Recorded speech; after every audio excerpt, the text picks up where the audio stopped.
Well, that's what we're going to be talking about this week and next week. We're going to be talking about our words and the words that we give to each other and the power of those words. We're beginning a new series of messages called Language of the Heart, which are biblical principles that improve every relationship. And we want to begin by looking at words. They're so very powerful. And we know when the words aren't exactly right. I mean, look at this example. Kendra, before God and before our family and our friends, it is my joy to take you as my husband. It is my It is my joy to take you as my husband. When it's that good, you do it twice. Wife. From this day forward, for better, for worse. Well, I've had many nervous grooms, but never that bad, you know. But words matter, right? Words matter, and words have power in our lives. And we can build people up and we can tear people down just with our words. They're mighty. Our words are powerful. You know, I've had people say from time to time, I've heard people say, I say what I think. You ever heard anybody say that? Maybe you've said that. I say what I think. What does that mean? That means I don't have any filters. I don't have any boundaries. I really don't care what you think or feel. I say what I think. If you don't like it, too bad. I'm only interested in myself. Isn't that what it means? I say whatever I think. Well, when we do that, we damage lives. When we do that, we push people away. People run away from a person like that. They don't want to be close to people like that who say whatever comes to mind. We don't have to say whatever we're thinking. We can do better than that. So often we use our words to manipulate people, to win an argument, to beat people down. We use our words quite often in destructive ways. But it doesn't have to be that way. I'm going to take a look with you today at a couple of passages. You might get ready in Proverbs. We're going to be looking today at Proverbs. We're not going to call it up yet, but at Proverbs chapter 25, we're going to be looking at some passages in Proverbs today. But these words of ours, they're very powerful. And so we might be asking ourselves, how in the world did we get to this place where I use words that hurt people? How is it when I get into an argument with somebody, maybe my spouse, I say things I wish I had never said? I really have hurt somebody with my words. How is it I get to that place? Well, if we can go back to the very beginning and stop and think about the maturation process of a human being, we realize that, of course, we all started off as a baby. Did anybody here not start off as a baby? Okay, I didn't think so. So we all started off as a baby, right? And a baby has one job. The job of a baby is simply this: survive. Everything about a baby is all about survival. They don't care about anybody else. They don't care the needs of anyone else. They don't care about what anybody else is doing, as long as their needs are being met so that they can survive. They're very selfish. They're very self-centered. They only live for themselves because all they want to do is survive. That's their job. Now, when you think about this for a minute, you realize that when we first started to learn how to speak, we didn't take any classes, we weren't instructed. Babies just simply watch their parents, watch their siblings, watch other people. They listen, they hear words, and pretty soon they're able to say the words. And this learning how to speak happens at the same time that they're trying to survive. Begin to see what happens here. Wanting to survive and learning how to speak at the same time means that a lot of our early language is survival language. And when you think about the first words that a little child learns to say are words like no, right? Or it's mine. Those are the words from a child learning how to speak, because they're learning how to speak as they come in, as they are living out this survival mode. And so what that means for us is that when we get into an argument with somebody, or when we're in a hurtful, damaging conversation, it's heated, we're backed into a corner, we get defensive, and what do? We go to our default position, being a child. And we speak like a child, and we respond like a child, and we talk like a child, and we say, it's mine. And we speak and act childlike. And so it's no wonder that we use language that hurts people and damages people's lives. And so we not only use damaging language, but I want to take it a little further. We often shame people. We shame people quite often. What does it mean to shame somebody? Well, there's a difference between guilt and shame. Guilt says you've done something wrong. Shame says there's something wrong with you. We've talked about this before, but it's so insidious, I keep talking about it. Guilt says you've done something wrong. Shame says there's something wrong with you.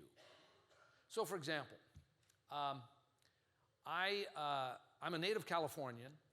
I grew up in California, but for 4 years of my life, 3 years of my life was in graduate school in Dubuque, Iowa, and 1 year of internship in Pittsburgh, Pennsylvania.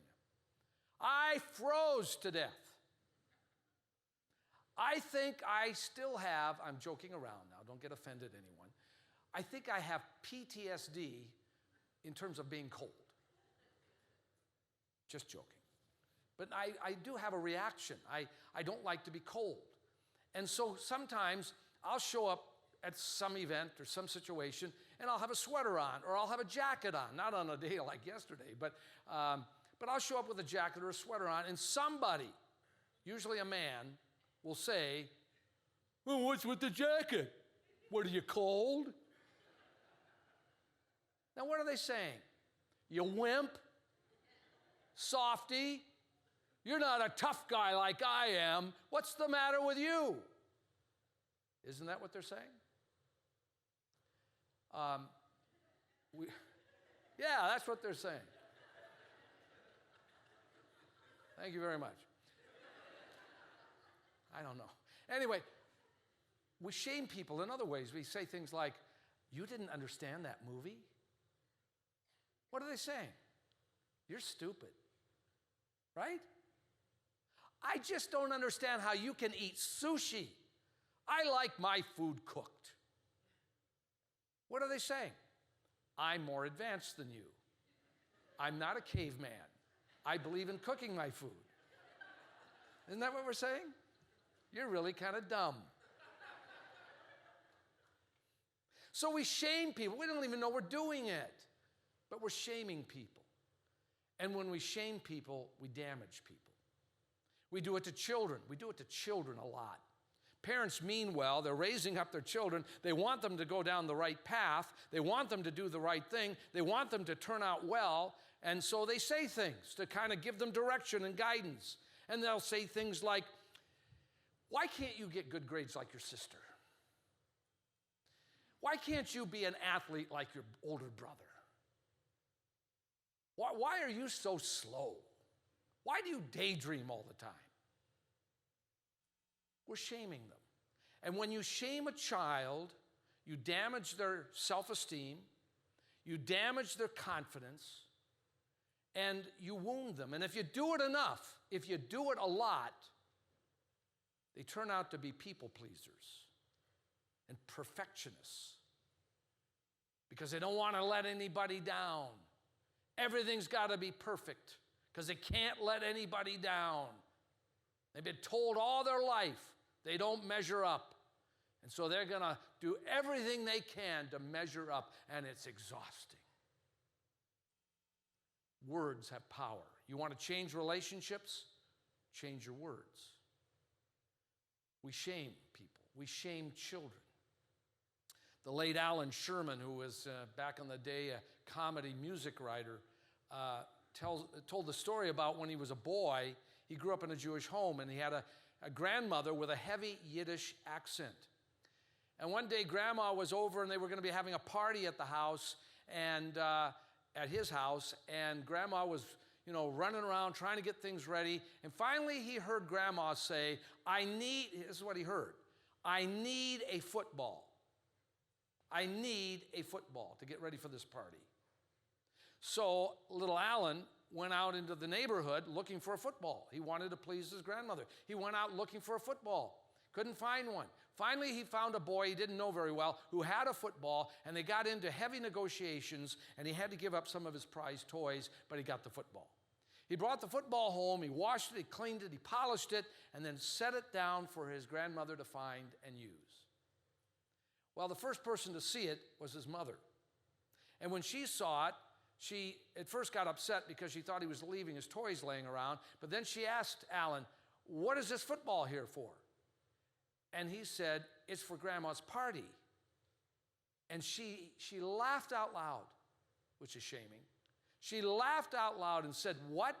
You don't understand your grandmother's way of speaking? You don't understand how she talks? She didn't say she wanted a football. She said she wanted a fruit bowl. A fruit bowl. And she laughed again, and he ran upstairs and slammed the door because he had been shamed. Well, later that day, or into the night, the party was going on downstairs. His mother went and got him, brought him downstairs, and to his absolute amazement, he saw his grandmother walking around with the fruit bowl. And it was filled with fruit. And right in the middle of the fruit bowl was the football. And someone asked her, why do you have a football in the middle of the fruit bowl? And she said, it was a gift from my grandson, and anything a child does is beautiful. Grandma got it, didn't she? We use words that shame. And when we do, we damage people. And so we need to make a change. We need to decide we're going to think about what we're saying and do it differently. So you ready for Proverbs? Because one of the first things that we need to do is change the way we speak by being more disciplined in what we say, to be disciplined in speech. And I know people will say, when I come home at night, I just want to relax and be myself. We think when we go home, we should be able to relax, be ourselves, and say anything we want to say. But what we're really saying is, I want to go home and be my sinful self. When Jesus is calling us to be disciples of Jesus at home, to be a disciple of Jesus at home. So King Solomon, in the book of Proverbs, has a lot to say. We're only going to look at a couple of them. Has a lot to say about our words. Look at this passage from Proverbs 15, verse 28. The mind of the righteous ponders how to answer, but the mouth of the wicked pours out evil. What's he saying? He's saying we should ponder what we say. That means to think about what we say.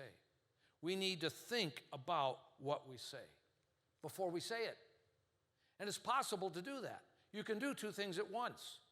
You can think about what you're going to say before you say it. You can say to yourself, is this going to shame someone? Is this going to manipulate someone? Is this going to hurt their heart? We can begin to do that. You can think about that, process that while you're talking. This joke I want to tell, is it going to offend somebody? Is it going to be hurtful? We can think before we speak, and we need to. We can do self-talk. We can say, you know what, in this situation, I'm not going to react like a child. I'm going to react like an adult. We can say to ourselves, I'm not going to become defensive. As this person is, my wife has said this to me. I'm not going to become defensive. I don't have to defend myself. I'm going to listen and understand what she is saying or he is saying. I don't have to defend myself. I can simply listen to what they're saying. And so it begins by saying, I can ponder what I'm saying. I can have self-talk. I can think about what I'm going to say before I say it. Turn with me to Proverbs chapter 21, and we're going to look at verse 23.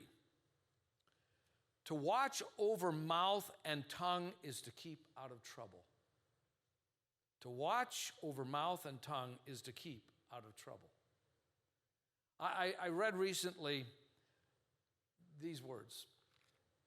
To be wise is very simple. Just think about the dumbest thing you could say and then don't say it. Isn't that great advice? There's wisdom. Think of the dumbest thing you could say and then don't say it. See, we don't have to say everything that comes to mind. Instead of saying, I say what I think, how about we start thinking about what we say before we say it? And sometimes we don't have to say anything. And a lot of the time, we can reverse it and just listen and become good listeners, be active listeners. In my book, Language of the Heart, I have a chapter on active listening. And active listening is just to hear what the other person says. I don't have to defend myself. I don't even have to agree with them. I don't have to argue with them. I can just hear somebody and report back what I'm hearing them say in an objective way. You know, I can say, so you think that when I wear a jacket, I'm being a wimp. No, they didn't say that. They just said, why are you wearing the jacket? No, you can just report back what you're hearing and be an active listener. And you'll be amazed at how that improves every relationship when you listen, especially when somebody has something hurtful to say to you. Especially when someone has something critical to say to you. Especially when somebody says something you don't want to hear. When you can just listen and not defend yourself and report back what you're hearing, you change relationships. And so we can stay out of trouble by learning how to listen. We also need to change our strategy in how we speak. We need to do an assessment of the moment and the person. We need to stop and think about their life. Empathy is a great way to change the way we speak. Because if you can reflect on their life, on the other person's life, what their worldview is, what their experience in life has been, maybe the pain they've had in their life, what really motivates them, what really encourages them. If you can process that as you're speaking to somebody, you can be more strategic in how you speak to them. You won't have to shame them. You can just understand better, speak into their worldview, and you'll see a remarkable difference. Let me show you a couple of examples. Coach, Michael doesn't like to be yelled at. Well, who does? She approached it differently. She took into account his worldview, his experiences, and spoke into that in ways that encouraged him to do better, and he certainly did, didn't he? And so you and I have this powerful tool, words. How are we going to use these words? I want to show you a little more about the power of our words. Take a look with me at James, the book of James, towards the back of the New Testament after Hebrews, James chapter 3. We're going to look at verses 2 to 5 and then 9 to 12. James chapter 3. Apostle James is writing a very powerful word and quite a wake-up call for us. James chapter 3, starting at verse 2. For all of us make many mistakes.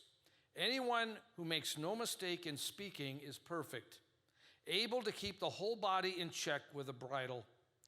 If we put bits into the mouths of horses to make them obey us, we guide their whole bodies. Or look at ships. Though they are so large that it takes strong winds to drive them, yet they are guided by a very small rudder, wherever the will of the pilot directs. So also the tongue is a small member, yet it boasts of great exploits. So he compares our word and our tongue to that of a bridle in the mouth of a horse.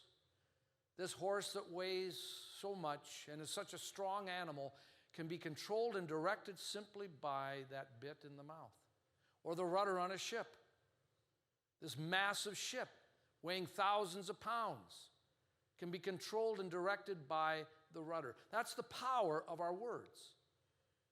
They may seem insignificant and inconsequential, and yet our words are mighty and they are powerful. Look at how he goes on in verse 9, chapter 3, verse 9. With it, meaning our tongue and our words, with it we bless the Lord and Father, and with it we curse those who are made in the likeness of God. From the same mouth comes blessing and cursing. My brother and sisters, this ought not to be so. Does a spring pour forth from the same opening both fresh and brackish water?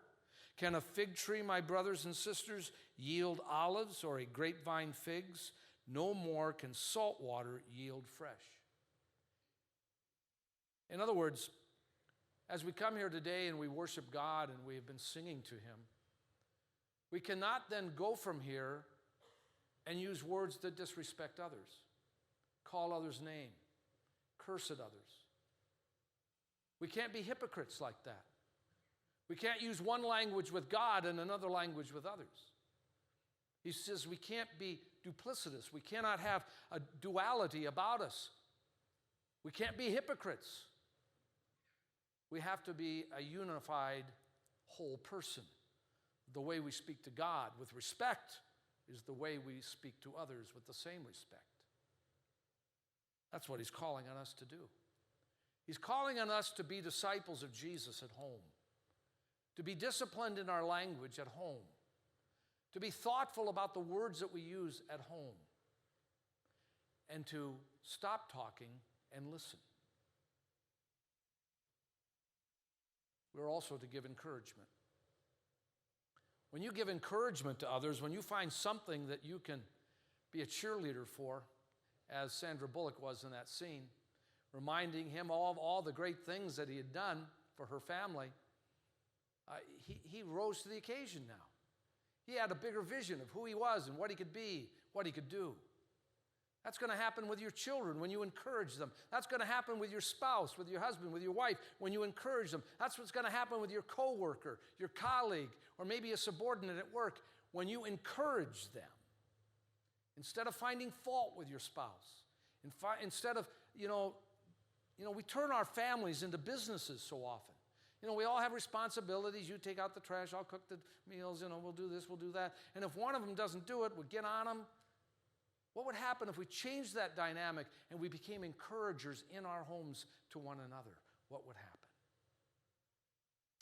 I heard an autobiographical story about a man who had been a pianist, rather renowned, and he was talking about his childhood. He was talking about how he took all these hours of lessons and learning how to play the piano.